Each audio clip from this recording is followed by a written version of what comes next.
আসসালামু আলাইকুম। স্টাডি গ্রুপের পক্ষ থেকে সবাইকে স্বাগত জানাচ্ছি। আজকে আমরা অষ্টম শ্রেণীর স্বাস্থ্য ও সুরক্ষা বইয়ের ৪র্থ অধ্যায়ের নাম আমার আত্মবিশ্বাস আমার পাথেয় পৃষ্ঠা নং ৬৫ আলোচনা করব।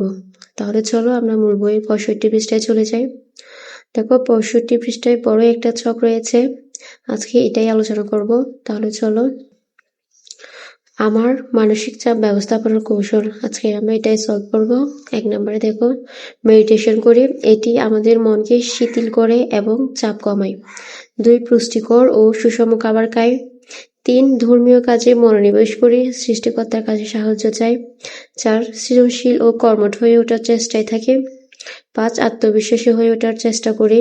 ৬ ভ্রমণে যাই। ৭ বন্ধু-বান্ধব ও আত্মীয়স্বজনদের সাথে সময় কাটাই। ৮ বড় বড় সমস্যাগুলোর কথা চিন্তা করি যাতে নিজের সমস্যাটা তুচ্ছ মনে হয়। আশা করি আজকের আলোচনাটা তোমাদের কাছে ক্লিয়ার হয়েছে। এতক্ষণ আমাদের সাথে থাকার জন্য সবাইকে ধন্যবাদ। পরবর্তী ক্লাস দেখার আমন্ত্রণ রইল সবাইকে। আসসালামু আলাইকুম।